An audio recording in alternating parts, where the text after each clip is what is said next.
3장 거룩한 성경을 해석하는 책임과 임무는 목회 사역의 일부이기 때문에 하나님과 그의 교회에 의해 정식으로 부르심을 받은 자에게서 그 자리를 뺏을 수 없는 것처럼 가족 중에 성경을 읽을 수 있는 사람이 있다면 모든 가족들에게 성경이 늘 읽히도록 해야 한다. 아울러 성경을 읽고 토의하는 가운데서 그 말씀에 대해 나눔으로써 읽고 들은 것들이 실제적인 유익이 될 수 있도록 잘 활용하여야 한다. 예를 들어 읽은 말씀에서 어떤 죄에 대한 책망이 주어진다면 모든 가족들이 다 같이 그러한 죄에 대해 조심히 생각해보고 그에 주의하도록 해야 한다.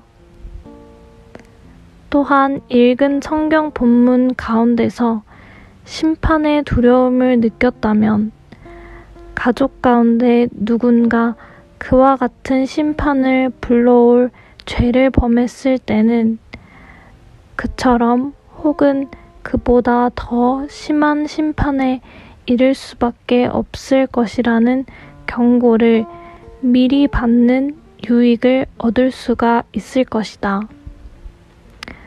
그리고 마지막으로 본문에서 어떤 의무가 요구된다거나 약속 가운데 위로가 주어진다면 그리스도로 말미암아 명령된 의무들을 수행할 수 있는 힘을 얻고 하나님께서 제공하시는 위로를 바라볼 수 있을 것이다. 이러한 모든 일들에 있어 그 책임은 모두 가장에게 있으며 가족 구성원 누구나 가장에게 질문이나 의문을 제기하여 대답을 들을 수 있어야 한다. 해설입니다. 종교개혁의 시대를 거치면서 점차 성경은 모든 신자들이 읽을 수 있게 되었습니다.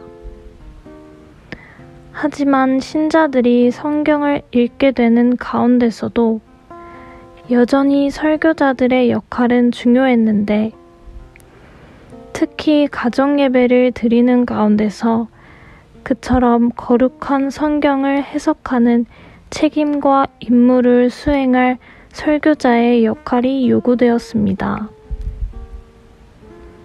그러나 가정예배 모범 3장은 거룩한 성경을 해석하는 책임과 의무는 목회 사역의 일부이기 때문에 하나님과 그의 교회에 의해 정식으로 부르심을 받은 자에게서 그 자리를 뺏을 수 없는 것임을 밝히고 있어서 비록 가정에서의 예배일지라도 결코 성경을 함부로 해석할 수 없음을 암시하고 있습니다.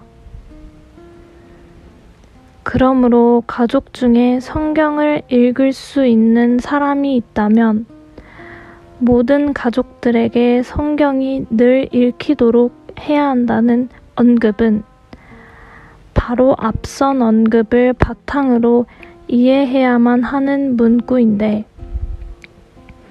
그러한 바탕 가운데서 웨스트민스터 총회와는 별도로 이미 1640년에 잉글랜드 장기의회가 제네바 성경과 화란 구격 성경에 견줄 만한 주석 성경을 편찬하자는 목적으로 잉글랜드 주석 성경이라는 이름으로 출간되어 널리 알려져 있었습니다. 하지만 일반적으로 더욱 널리 알려진 주석 성경은 1560년에 발행된 제네바 성경이었는데 이 제네바 성경은 날개 여백의 여러 보조적인 주석의 내용이 첨부된 것으로서 이러한 주석 성경들은 가정 예배에서 읽히는 성경 본문 가운데 난해한 본문을 해석하여 풀어주는 설교자의 역할을 일부 수행하는 중요한 도구로 사용될 수 있었습니다. 이처럼 가정 예배에서 성경을 읽고 배우는 데 있어 중요한 도구인 주석 성경의 역할에 대해 리처드 멀러는 이르기를 공중 예배 설교와 성경 일독이 구원의 말씀을 들어야 하는 인간의 필요를 채워줄 간편하고 유일한 해결책이 될 수 없다. 그래서 주석 성경 편찬지는 성경 읽기에 정통하고 일독표를 따라 정해진 분량대로 읽는 이들을 향해 이집트 내시가 빌립에게 던졌던 질문을 추가로 던진다. 사도행전 8장 30절 읽는 것을 깨닫느냐? 이에 돌아오는 대답은 사도행전 8장 31절 지도해주는 사람이 없으니 어찌 깨달을 수 있느냐이다. 그렇다면 이러한 문제를 해결해줄 답은 성경 본문의 의미를 찾도록 견실하게 인도해줄 안내자, 즉 주석 성경이다 라고 잘 정리하여 언급했습니다. 따라서 가정예배에서의 성경 읽기와 교육은 단순히 성경을 읽는 것만이 아니라 합법적으로 하나님과 교회의 부르심과 세움을 입은 자들에 의해 해석된 간단하고도 분명한 성경 본문에 대한 주석적 이해가 더해져야만 하는 것입니다. 칼빈 주석과 같은 정통 신학이 잘 담긴 주석이나 올바른 해석의 주석 성경이 도움이 될 것입니다. 가정 예배 모범은 성경 본문에 대한 간단하고도 분명한 이해에 따라 토의 가운데 그 말씀에 대해 나눔으로써 읽고 들은 것들이 실제적인 유익이 될 수 있도록 잘 활용하여야 한다고 언급하고 있습니다. 이미 언급한 것처럼 가정예배는 공예배의 설교와 같이 불가피하게 일방적인 선포의 성격을 띠지 않으면서 자연스럽게 토의와 대화를 통해 서로 간의 확인과 교정을 이룰 수 있는 피드백이 이루어질 수 있는 장점을 풍성하게 지니고 있습니다.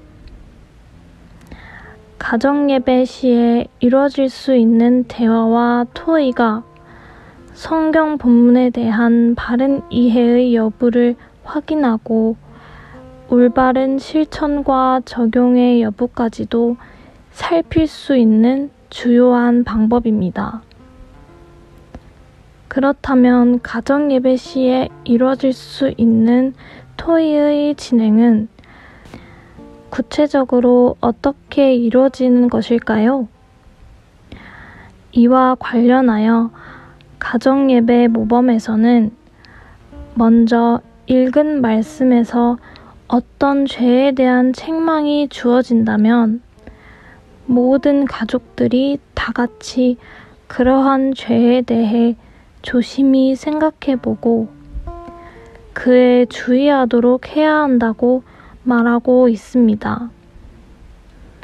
여기서 중요하게 인식해야 하는 것이 바로 읽고 들은 것들이 실제적인 유익이 될 수 있도록 잘 활용하여야 한다는 앞선 문구입니다.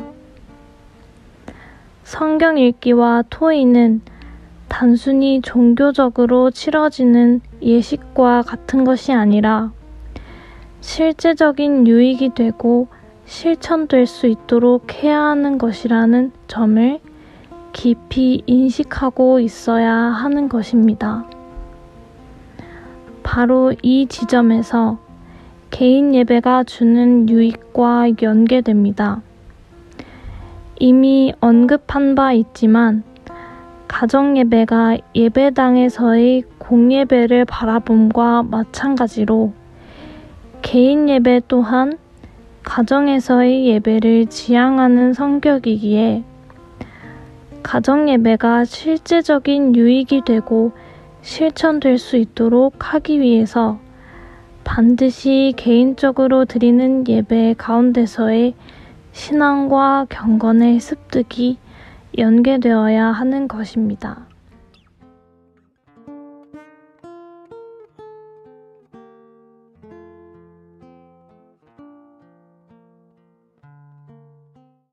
땅의